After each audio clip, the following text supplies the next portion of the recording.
There's no drama quite like Iraqi football drama. Welcome back to the Iraqi Football Podcast. We've got a packed show for you today. We're going to be talking all things Iraqi football, specifically the Under-23 Asian Cup that just went. Iraq didn't do too well, but we're going to be looking back at the matches, looking back at what went wrong, and what we can actually take away from the matches. It's going to be a lot of discussion on age fraud, and we're also delighted to have with us on the show Ali Al-Hamadi. Ali plays for Swansea Under-17, Under-23, and has even played for the Iraq Under-23 squad. Unfortunately though, injury ruled him out for this AFC tournament. But we're going to be talking to him, we're going to be discussing what his thoughts were prior to the tournament and what it means for him to be playing for Iraq. So without any further ado, I'd like to bring the star of the show today, Ali. Welcome to Iraq Football Podcast. I am absolutely delighted to have you here. I'm delighted to be here. Thanks for having me. Hopefully we can have a good conversation. Absolutely. Thank you for coming. Hassan, welcome back as well. I'm glad to see you back here. Yeah, it's great to be back. Well, guys, let's jump straight into things, okay? Hassan, me and you, we talked about what our expectations were prior to the Under-23 Asian Cup on the last podcast. And we really just discussed the importance of the Under-23 national team making progress without worrying too much about, let's say, winning. Unfortunately, whether the results for all three games were draws, that means Iraq didn't qualify for the next round. I'm just going to throw this to Ali. Ali, you were part of the camp that was actually preparing to play. Unfortunately, you didn't make it because of the injury. Yeah. What were the expectations like within the camp? What were the players talking? What were the managers and the background staff discussing in terms of where Iraq should reach? I think there was a sense of like importance. It was quite a big thing. The preparation for it, I think, was good. We tried a lot of things in training. We tried a lot of different tactics. We tried putting players in different positions. But overall, the mood was quite, I'd say, positive, and like everyone was looking forward to going and hopefully getting to the latter stages of it. I wouldn't say at any time there was any doubt or any. I think you're always going to get that right now with everything that's going on, but it was more of excitement as well, obviously, with what's going on in Iraq right now. But yeah, from the sense of actually preparing for the tournament, it was quite positive, and like everyone was really looking forward to the tournament. There's no fear or worry or doubt from the players' point of view. Anyway, I don't know about whatever backroom stuff, whatever, but from the players' point of view, especially obviously us expat boys. But yeah. Well, in terms of actual like achievements, was there like a benchmark set, as in like, boys, we want to achieve a quarter-final at least, or a semi-final, or? No, there wasn't. I think that was not a disappointing thing, but that was the thing that was. I think as a player, you want to have a certain goal to get to, and if you're not really aiming for anything, and you're just kind of going, okay, let's just go as far as we can, which is okay. It works sometimes, but if you're trying to be successful and look at the long term, you need goals, and again, I don't know whether that's just discussed with like backroom staff, or because it's a bit different than obviously the football over here. I don't know whether there's a bit of, I don't know, like a boundary between coaches and players. I don't see that in the English game. I see it's quite transparent and everyone knows what's going on. But I think there's a bit of a boundary between coaches and players sometimes. That's really interesting. So, do you think that's just a thing with the under-23 in Iraq, or is that just like a cultural thing that you see? I couldn't tell you because I've only been obviously to 2 camps. That's just something I picked up on from being there. I don't know whether that's obviously through all age groups but again, it was going into a completely different culture, team culture, style of football, obviously personality. So I don't know whether that was just a coincidence from just being there twice and being new to it all, but that's just like something I picked up on while I was there. Right. When you picked up your injury during the camp, how did you feel during that time? Yeah, it was really annoying because obviously it was towards the latter stages of the second camp, and I started to feel my hamstring a little bit. I'd had a bit of problem with it anyway before going, but obviously I needed to go because it was quite big in terms of preparation for the tournament. But it was just really annoying because it wasn't serious, but it was enough to kind of restrict me. And even when I came back to Swansea, I kept playing off every single game, and it was just I kind of knew in the back of my head it was going to go anytime soon. But we had like a lot of games, a lot of injuries, and I couldn't really sit out or tell a gaffer that I couldn't play. So yeah, it was annoying, especially when you see obviously the atmosphere, the Asian Cup, and it should have been a good experience because obviously it would have been the first major tournament that I would have played in. If you would have put money on which 2 teams would have qualified, or what the results of each match would have been, which games do you think Iraq should have won? I think in football, I know people say you should win this game, but you need to treat every game as that game. You know what I mean? You can't. I don't think you can underestimate teams as well, especially at the level of football that we play at anymore. You can get away with it a bit at youth level, but when you get a bit more experience and you get to the older stages, and obviously you've got better players, quality players, you've got players who've obviously been because with 23s there's players who've been in the national team and dropped back down as well. So I think you've got that experience, and literally you can get a result against any team, or you couldn't get a result against any team. It can go either way. But that group though, and I'd say Australia obviously was always going to be a tough game. But I'd say definitely the other 2 games we should have been aiming to win them comfortably. Thank you, Hassan. What about you in terms of being a fan? What were your expectations in terms of the 3 matches? What do you think should have been the games that we should have taken away 3 points? Yeah, I mean, like, even looking at how the games played out, the main ones, like, really I have to agree with Ali, is the other 2 games, against Bahrain and Thailand. And even looking how it played out, we scored our goals, and we slept on defense and let them get back in, or we couldn't hold any leads, or we couldn't gain an advantage. That's really the main problem, and I think we really should have grabbed 3 points at least from the Bahrain game or from Thailand. Yeah, would have put us through. I think it's bizarre because if you look at all 3 games, Iraq actually played really well. It's shocking that we didn't win a single one, but we're going to be looking at our reflections on the matches, and I think maybe we'll all come to an agreement, and I'll be surprised if we don't come to this agreement. I think the biggest issue we had was maybe defensive tactics in terms of keeping the opposition at bay from the goal. At no point during the 3 games did we actually take the lead, right? All 3 times we were playing catch up. Yeah, so that indicates to me that was a defensive issue. Ali, as somebody that was there or with the squad and the players, what were your thoughts on each game? I mean, Australia 1-1. That was I think a very good result for us, right? Yeah.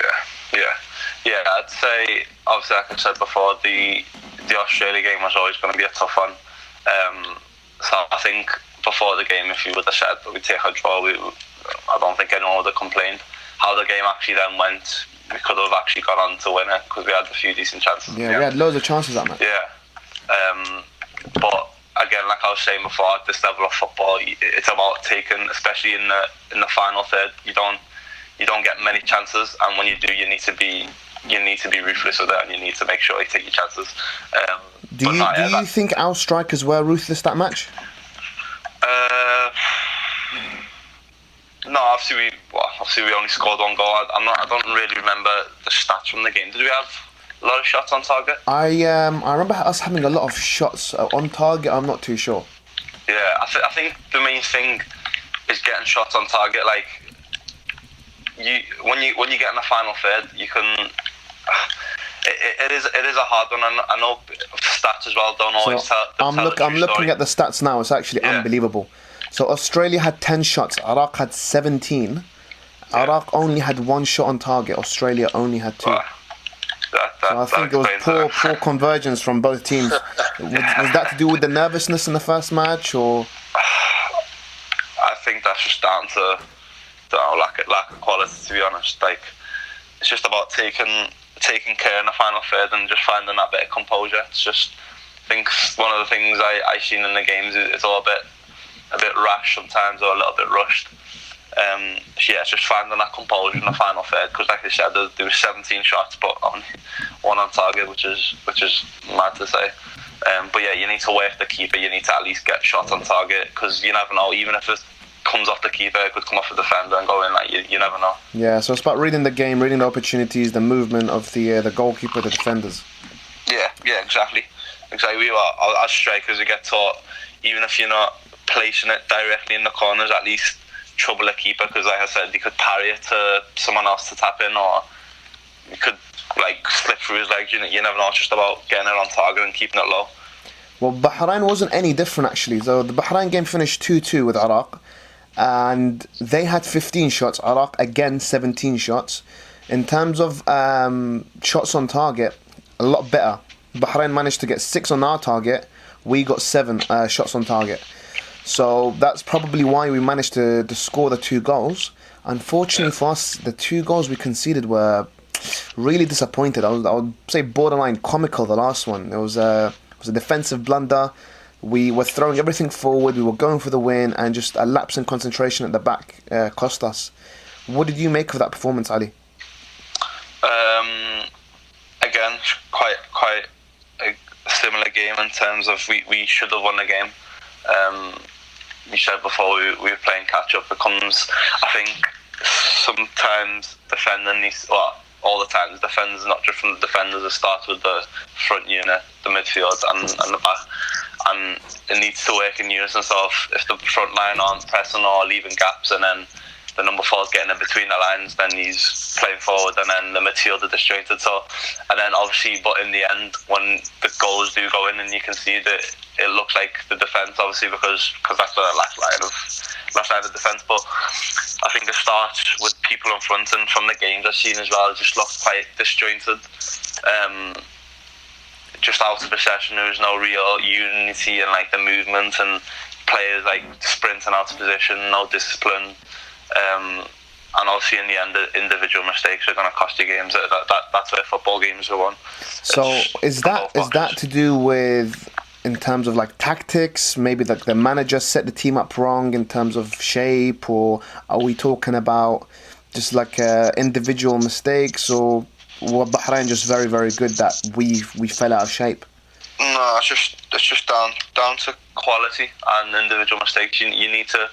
Football games are won in both boxes, so you need to defend your box with your life, and then in the other box you need to find that moment to just composure and coolness and put the ball in the net. And because you can be all pretty, and we see nowadays, like especially with obviously the way Guardiola's changed the game, and every team's trying to play nice and play through the thirds, but then end up losing a game even though you got 80-70% possession. Obviously, remember Leicester won the league, and what was that? I think they averaged 30% in some games or something stupid like that. Yeah, but I mean, their team was set up to play on the counter-attack. Yeah, exactly. So no matter what happens, you need to make sure you defend your box and you put the ball away in the other one, because that's obviously ultimately what's going to win you the game, no matter what tactics you're using. Hassan, what did you think of the Bahrain game? It's another game that really we see things that are typical of Iraqi football, Iraqi teams in general, where there's a lack of shape, players with good technical ability but cannot use it for us to assert ourselves in the match. The 2 goals we conceded were really, really disappointing, as you said. To concede, like the first one, I think there was like a player injured and messed up the defensive line somehow. I don't know. It was kind of a silly way to concede a goal. Second one was as well, lack of defensive shape. It's it's something that in my opinion, I think we see it a lot in a lot of Iraqi national teams, like throughout the years, is where they're just it feels as if the players are playing just purely through their own skill, and there's not much defensive shape, not enough, no structure, and sometimes that that's enough to get us a win, but to win championships, to qualify for major competitions, to advance as a team, you need more than that. I think my biggest compliment to Katanic is that ever since he's become manager, that disjointed shape has not been really present in the Iraqi national team, the main team, and you're starting to see players actually play as part of a system that works. Prior to Katanic, it was exactly similar to what we were watching in the Olympics team in terms of good quality players, but once the opposition break on their counter-attack, the gap between the midfield and defence is just enormous, and no one really knows where to be on the pitch, and we just look like conceding every single time they attack. Yeah, no, I think it's about looking at long term.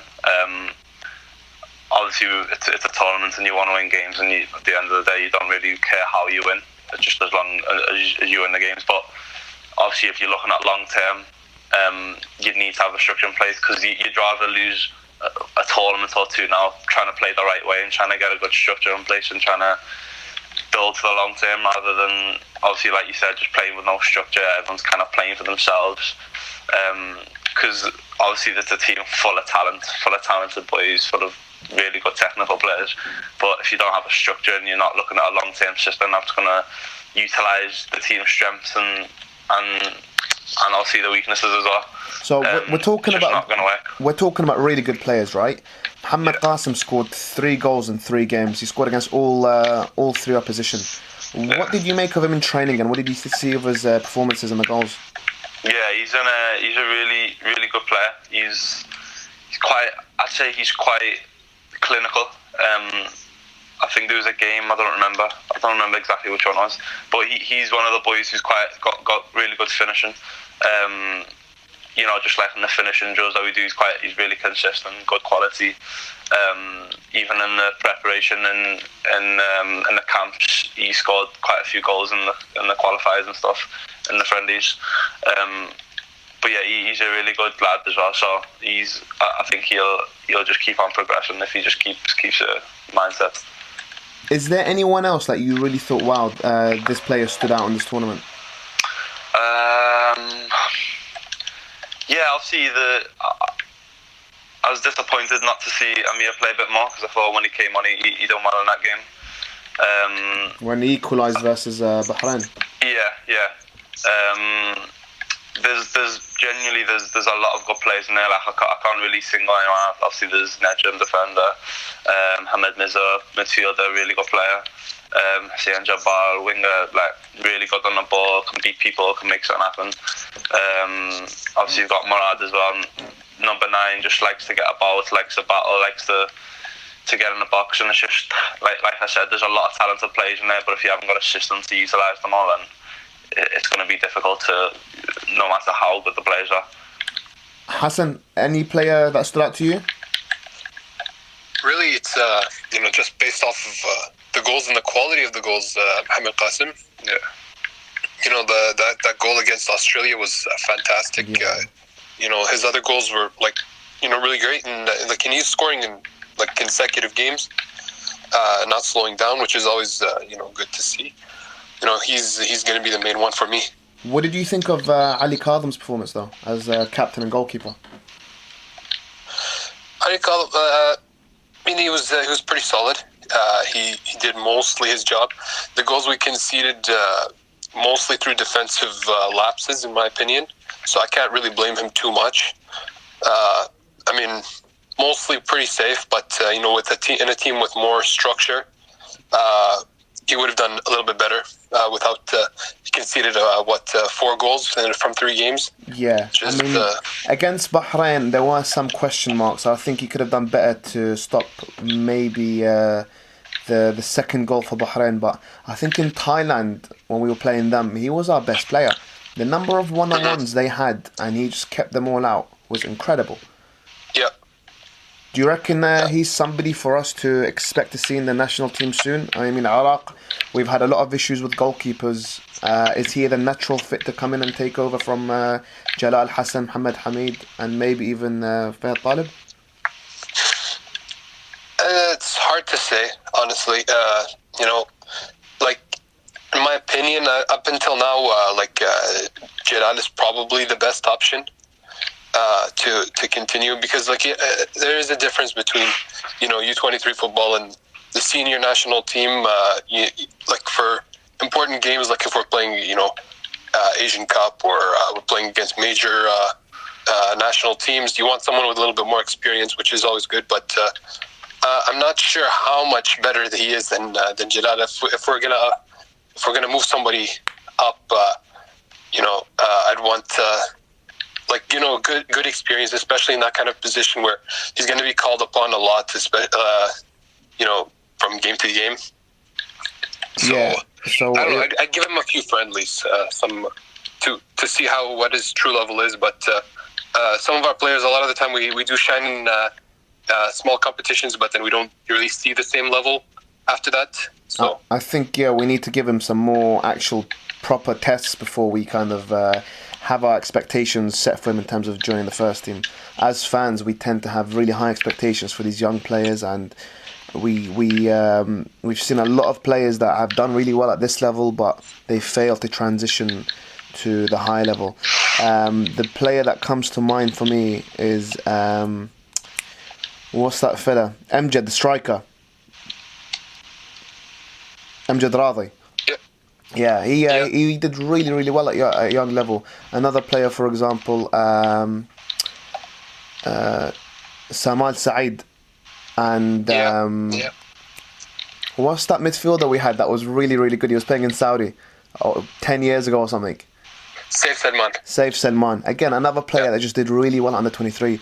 But to make that step up, I think we need to be realistic in terms of how much room we give the players, how much time we give them to adjust, and it's only then that we can really see what they're made of.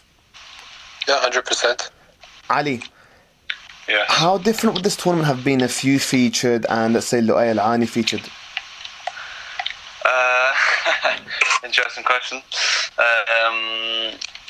Obviously I'd like to say that me and Lu'ay bring a different dimension to the team, and obviously a bit of quality as well. He's my roommate, so when we were in Dubai last time. Lu'ay's a really nice guy as well. He's obviously a fantastic player. Everyone knows he's got quality. He's got that instinct where he always wants to play forward. He's always looking for the number 9. It's just one of them players that you like playing with. I'd like to say, hopefully, I can't say obviously what if, but I'd like to say we would have made the difference in the team. I mean, I was watching a lot of those games, I'll be honest with you. I'm not just saying this because you're here or because you're my mate. Genuinely watching those matches, and I'm seeing all these crosses come into the box. And I'm thinking, do you know what? I would have loved to have seen Ali at the end of them, heading them in, tapping them in. Because that's where you shine, right? Yeah.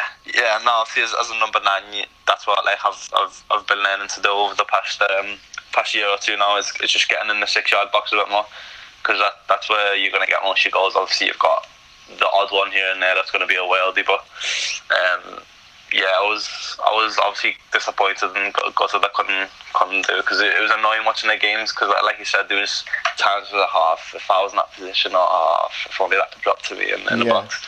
Were you at home on the couch, like pretending headering the ball as well, or? Let me ask you something. Take things away from Iraqi football for a little bit. You're still 17, right? Yes. Okay, the last year you've been playing a lot more under 23. Yeah. What's that jump between under 17 to under 23 been like? Yeah, it's a massive step up.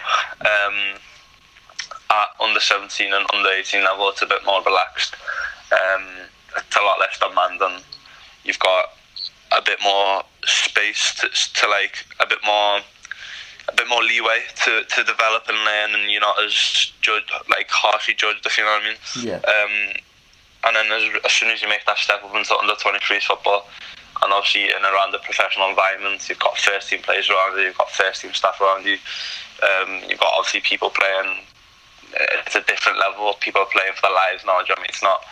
It's not about learning anymore. It's about taking it to the next level where you're trying to make a career out of something. The step up on quality is huge. It's much more demanding in training. You know, everyone's really professional. Everyone's striving for the same thing. And obviously on the pitch as well, it's just a lot more quality. Under 17 football, it's a bit back and forth. You know, lots of turnovers, lots of stop-start in the game. But I think when you make that step up to 23s football, it's a bit more controlled. Obviously, longer spells on the ball. You've got, again, more quality on the pitch. So yeah, it's a good step up, and I think the step up from 23s then to first team will be even bigger. But that's obviously what I'm striving to do, hopefully. So who do you think from the players you saw, who do you think would be the most likely to make that step up to the Iraqi national team, inshallah? Ali Carvin's a really professional guy. Like the first time I went, obviously he took me under his wing. He was just showing me around, make me feel, just obviously help me fit in with the boys and that, because it was quite a scary experience, you know, coming from here to there, and obviously it's just different. Like like I said, the culture's different, the banter, you know, just stupid stuff like that. So yeah, he was really professional. Obviously, he's a good player as well. Obviously, you've got Amir as well, who's got bags of potential, quality, and he can make that step up. Loy as well, potentially. But yeah, there's a lot of players in there. I'm not gonna lie to you. But I think it's more about, like we said, about that long-term plan. And even if we push people up to the first team, if you haven't got that plan in place and structure, it's going to be an endless cycle of people's talents and potential being wasted. In terms of you, how did you find settling in as an expat, as somebody from England? I mean, I know you speak Arabic, but how much of a cultural shock was it when you were there? Oh, it was huge. Literally, I did not expect it at all. It was mind blown. Obviously, I expected it to be different, but it was literally like, so obviously when I got there, met all the boys first, met all the coaches. Like I said, Ali helped me around, helped me get to know the boys. But it was, at the start, it was a bit difficult. Some of them are quite hard to break down, obviously, because you're an expat coming in. A lot of them didn't know I spoke Arabic. So obviously, I was just around the Swedish and the Swedish boys, Mohammed. But yeah, it was quite hard to break down the boys at the start. But I think over the first camp, that was kind of the settling in one. And then on the next one, then obviously I got to know a lot of the boys then, and I was a bit closer with the lads, so it was much better the second time. It's good to hear that, actually, because there's been a lot of talk about the difficulties expats face recently, and unfortunately, well, it was only Amir that really featured in this tournament in terms of the expats. But even then, he only really played, I think it was one game as a sub. I don't remember him coming on versus Australia, if I'm not mistaken. No, he didn't come on. He didn't come on. Yeah, so what did you think of that, Hassan? Like, how comes he didn't play more? He played, 30 minutes, 40 minutes?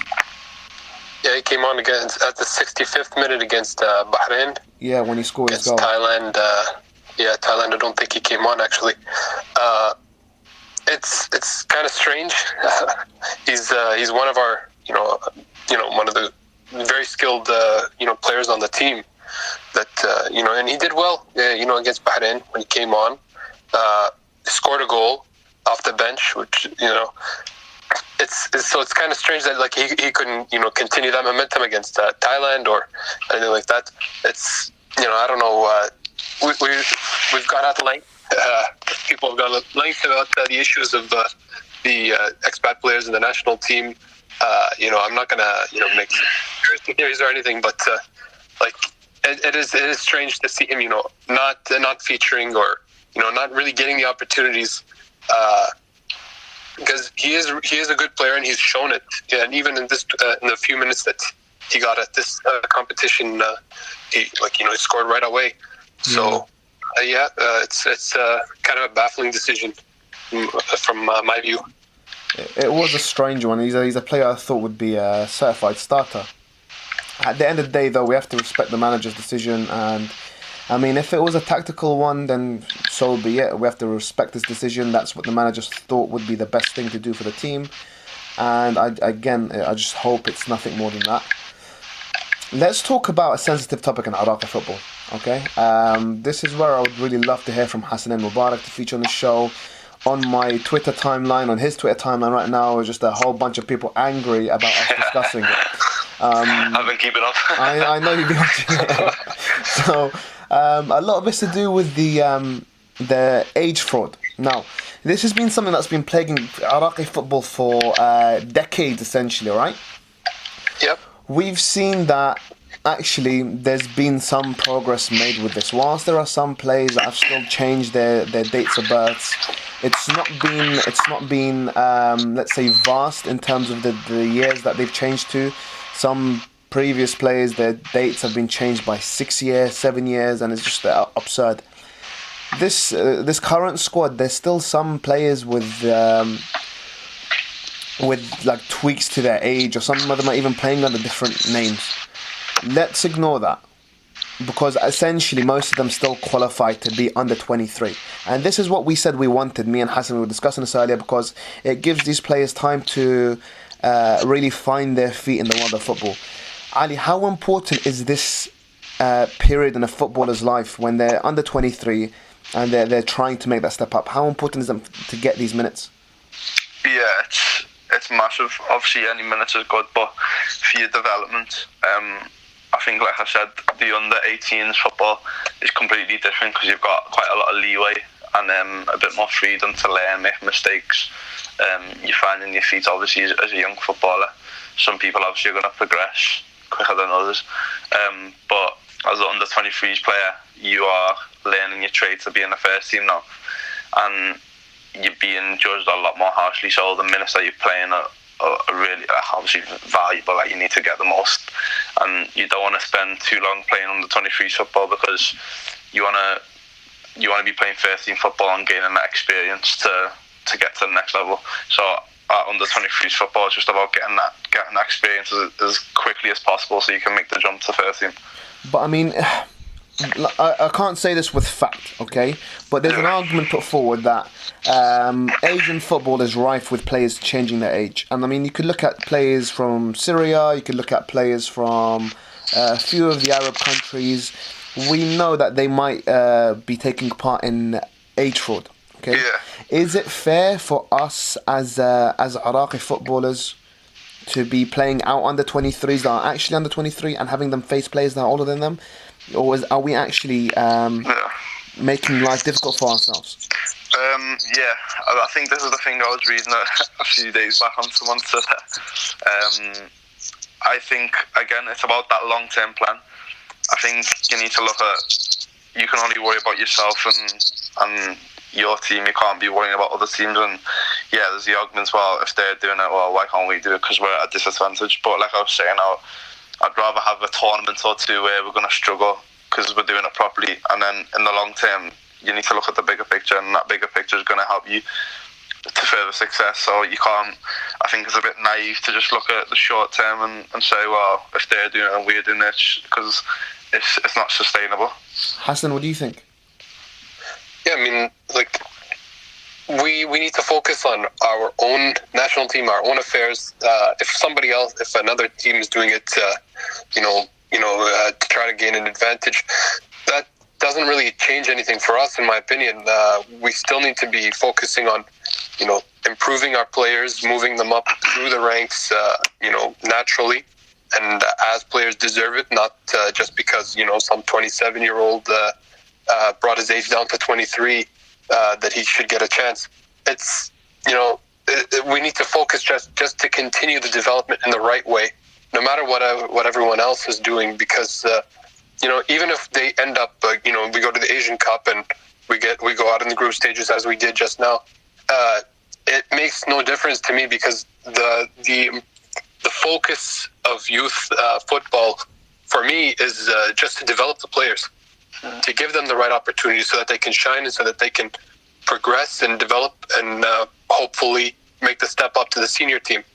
So, what all the other teams are doing, if they're playing against overage players or whatever, that doesn't change anything.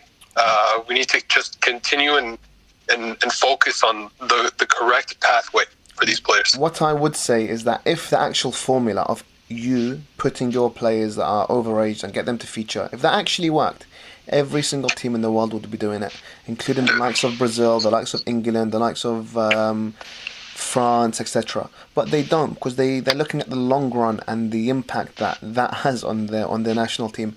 It doesn't work. The reason being is that player is not really developing. When you're 27, the amount of progress you're going to make as a footballer is limited. I'd rather give these young players an opportunity to actually test themselves on players that are maybe older than them, better than them, but that's how you progress. That's how you develop. You challenge yourself and you learn from your mistakes. You see what you take away from it and you move on. Isn't that right, Ali? Yeah, no, of course. Yeah, it's just obviously you look at the biggest football nations in the world, and it's not rocket science. They've got a winning formulas, and they've got a structure in place. They've got youth systems, they've got academies, they've got just the way in. That's why you've got, obviously, across the top 5 leagues, you see predominantly it's England, Spain, Germany, Brazil. You're always getting the same nations producing these talented players, and it's because you've got systems in that work to the long term, and that's why I think it's naive to just look at the short term and say, well, these doing it, so why can't we do it? Because if we really are as ambitious as obviously people make out we are, that's what we should be striving to do. Is obviously, I'm not saying we're going to reach them levels and be winning World Cups and whatever, but at least we can progress as a nation and do the best we can to what we're given. I'm trying to be really careful with how I speak here, because I don't want to get you in any trouble. But a lot of people, fans, even right now, messaging saying, no, it's wrong that you're exposing these players and these guys are victims, and I completely agree with you. But the problem is that we have some fans that want proof that this is actually happening. We provide the proof, then fans are saying, oh, how dare you guys actually mention players' names, the players are victims. I completely agree. The players are doing what they think will be best for their career, and I'd probably do that given the same circumstances. It's the system that needs to change, and the system changing might just be something that we're going to see happening these coming days. We've just had the entire Iraqi FA resign thanks to basically the fear of imprisonment. What does this mean for the future of Iraqi football, Hassan? What are your thoughts on all this? Yeah, I mean, it's good to see that change is coming. Hopefully, to see all of these guys who've been ruling Iraqi football with an iron fist for decades now, to step down.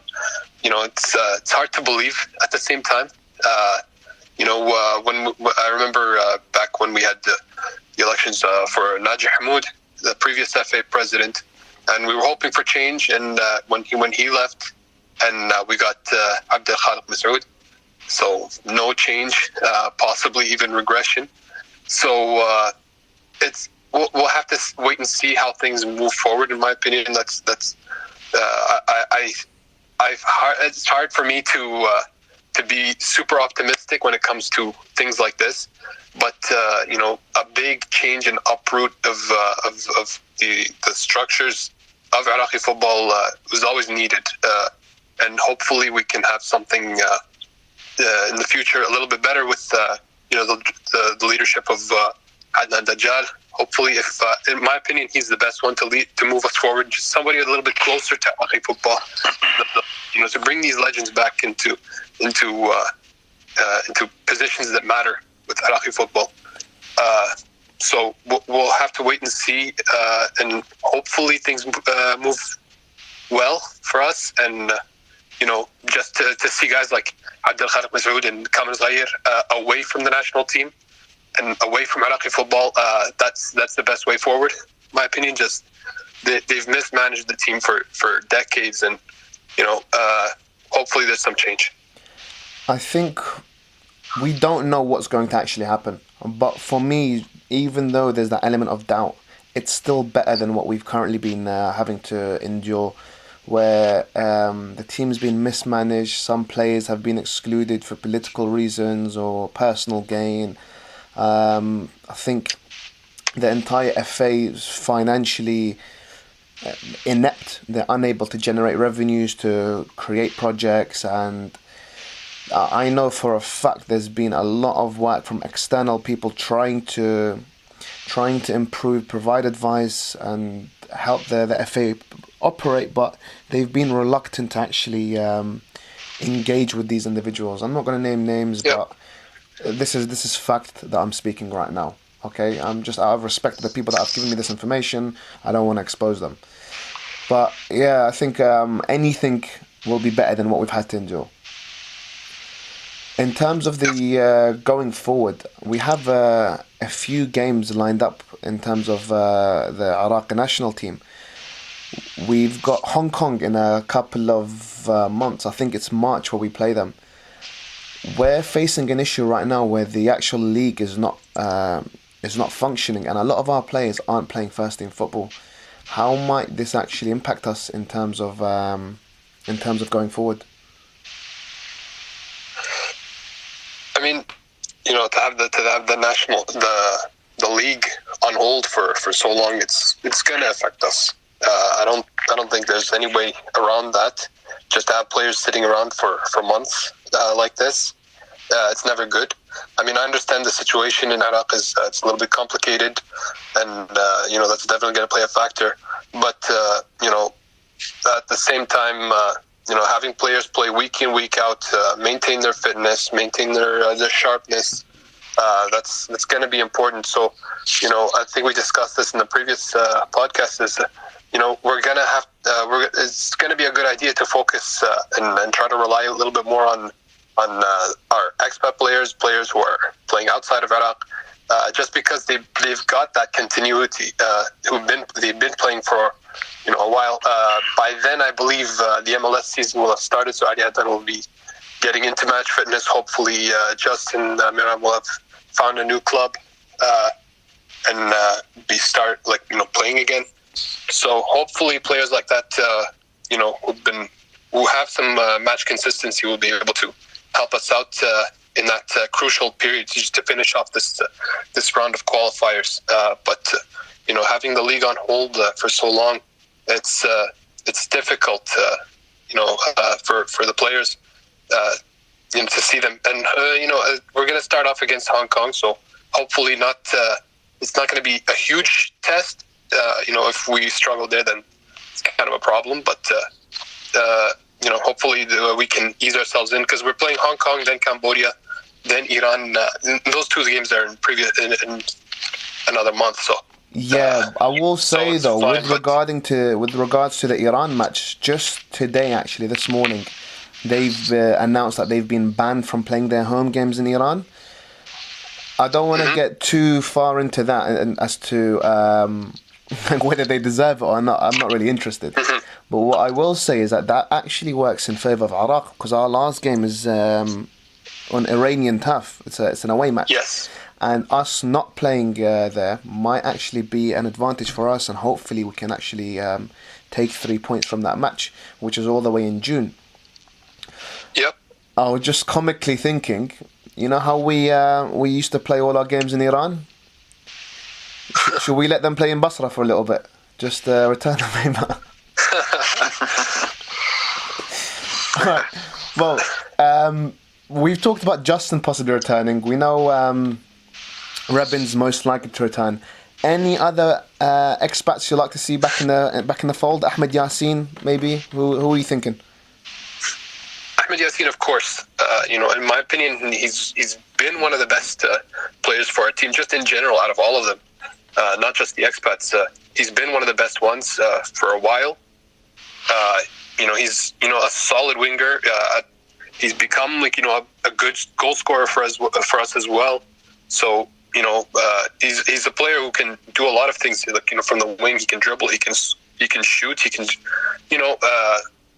he's just a very solid and very talented player, and he's in his prime at this point. Like, to have him away from the national team, it's not the right way, in my opinion. Like, I don't know if there's things happening behind the scenes in training or whatever, but he's a player that I think we should be relying on. We should be depending on. What about, for example, Jilouan, Osama Rashid, Franz Potros? Are we going to see any of these guys, do you think? I'm not sure if we're going to be seeing them. It's hard to say, especially with Katanic, where if he wants a specific player, then he knows which players he wants to depend on. It's kind of he seems kind of rigid in his squad selection. But in any case, those are all players. Like as I said with Ahmed Yassin, is like they're very talented players. Players who in pretty much any national team in Asia, they play a part.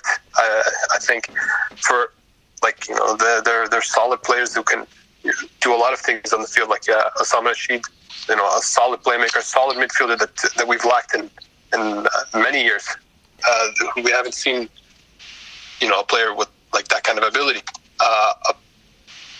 playing at a high level as well. And then we have Jilo and Hamid, vast experience in Europe that we're not even using. So one player who's currently looking for a club is Muhannad Ali. Ali, you're a striker. Yeah. Muhannad, it's not worked out for him in Qatar. What would you do in his position? So he's right now, his scenario is he's turned down offers from Qatar to look for a opportunity abroad in Europe. What would you be thinking during his current few days? Obviously, there's a big buzz around him, isn't it? He's been obviously banging the goals in for Iraq for the past year or so. He blew up onto the scene. Obviously, everyone's got high hopes for him. Hasn't quite worked out for him in Qatar, but I think he needs to move to Europe. He needs to move. He needs to go make a name for himself, because at the end of the day, that's where the quality is in the Europe leagues. Exactly where, I'm not too sure. I'm not gonna lie, I haven't really been following the transfer news, but he needs to get to Europe, because at the end of the day, he needs to be playing against players that are going to challenge him, and I'll see that's just down to him, what his aspirations are, what he wants to do in his career as a footballer. So yeah, that's just my opinion. You've spent some time with the local players. What do you think would be the biggest challenge for them if they did move to Europe? Where would they start? I think English game is a lot more professional, and it's not just about how good you are at football, and I don't think a lot of people understand that. Mindset and your habits is literally I think that is more important than being a good player. You've got players playing at the top level consistently every game that you wouldn't say are unbelievable players, but they make a living off the game because of how consistent they are and how professional they are off the pitch. So just stuff like diet, you sleep, obviously getting good night's sleep every night, recovery on your days off, even on your days off, trying not to have too much, excuse me for saying, but too much shit, you know what I mean? Yeah. And then you've got obviously the lifestyle as well, which is a big thing for footballers. Like, you've got people going out clubbing and doing this and doing that. Obviously, that's not a big thing in our culture, but I think controlling stuff off the pitch and your habits and lifestyle choices is the biggest thing. I think that in English football and just top level football in general. So what about you? Where do you see like your future? I mean, you're still a baby. I'll be honest with you. 17, inshallah, you have a long and prosperous career ahead of you. But how do you see things progressing? Yeah, I haven't really spoke about this, I don't think. But last year, literally, I think was my hardest year of my life in terms of football.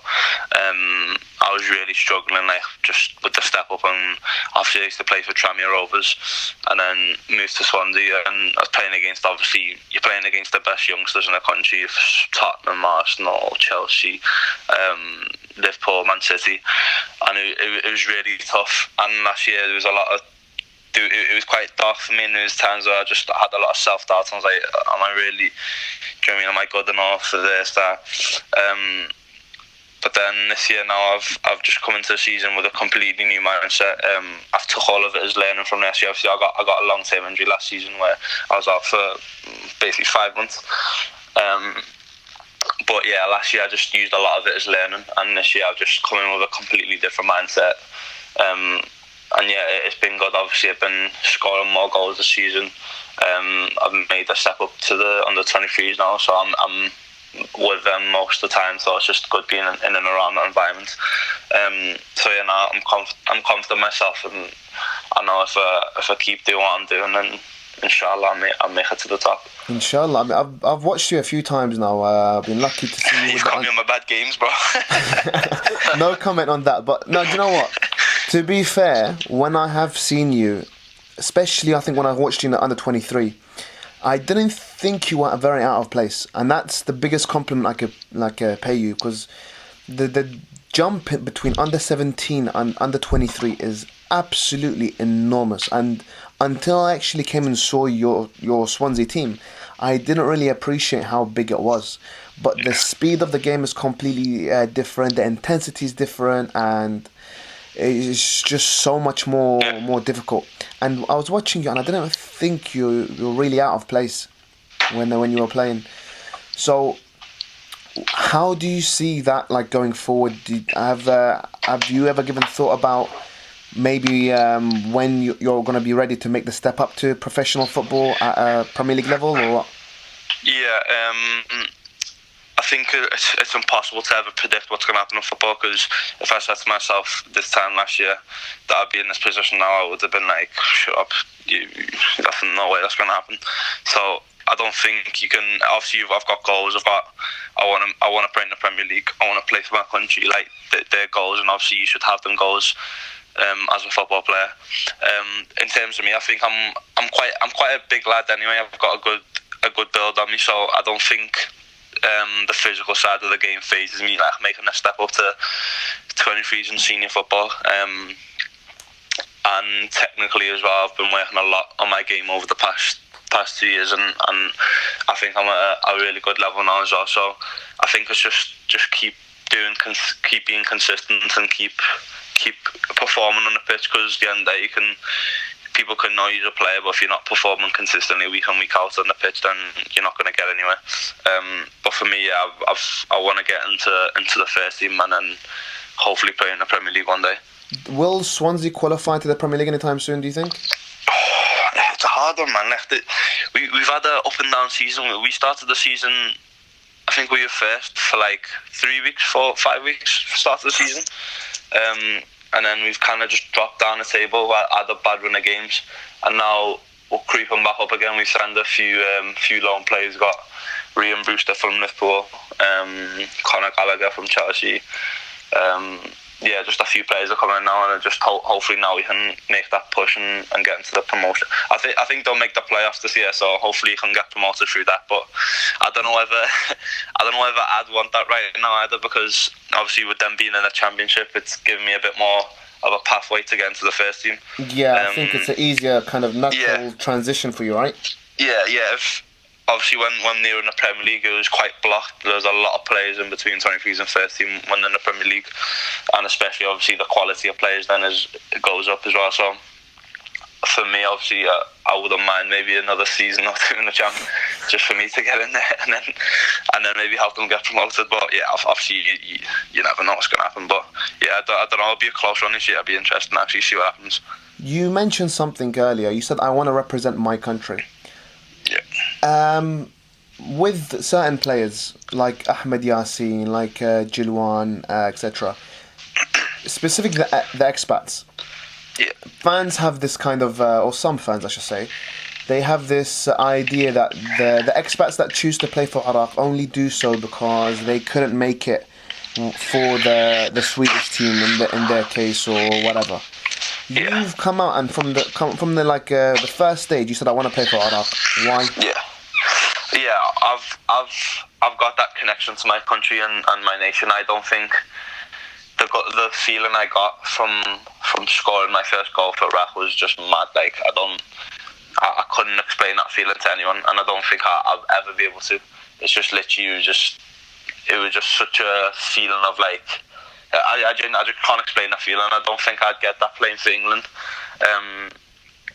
Obviously, you say that until I get called up, hopefully, but I don't think I'd ever get that feeling playing for anyone else apart from Iraq. And I just feel that connection to my country. Obviously, my family are all Iraqi, and like I've grew up. I lived there obviously for a few years before I came here. I go back often to see family sometimes. And obviously it's my culture, it's my country. I don't think I'd ever have that connection with England. What's it been like with the fans in terms of the last year, with people finding out about you, following you on social media, contacting you? It must be crazy, no? Yeah, it's been mad actually. Like obviously my social media platforms is just a way. I try not to spend too much time on it. Really, it's just a way to promote myself. Obviously social media is a big tool nowadays for that, especially for footballers. So I just use that just to promote myself. Obviously it's a platform for me. But yeah, no, it's been amazing, especially after I went away with the national team. It just literally blew up. My social media just blew up. But yeah, they're still going up every day. What about the fans, like messages to you? What's that like when you're reading them? It's unreal. I've got obviously a lot of like message requests and people follow me, DM requests. And I do flick through them every now and then just to see what's going on. I'm not gonna lie, there's a few bad ones in there as well. But yeah, no, for the most part anyway. It's just all love and support from all the Iraqi fans. Any final messages you would want to give the fans then? Final messages. I'd say I think people get the wrong perception of me, obviously with stuff that's going on with like the expats and the situations right now. But what I would say is, if you know me as a person, you'd know that I'm driven and I'll do everything that it takes to be a professional footballer at the highest level, and obviously then hopefully to help my country to hopefully progress and start progressing more as a country in terms of football and yeah. That's it really. I don't really. You see stuff on social media and you see stuff on the news right now, and it's just like backlash.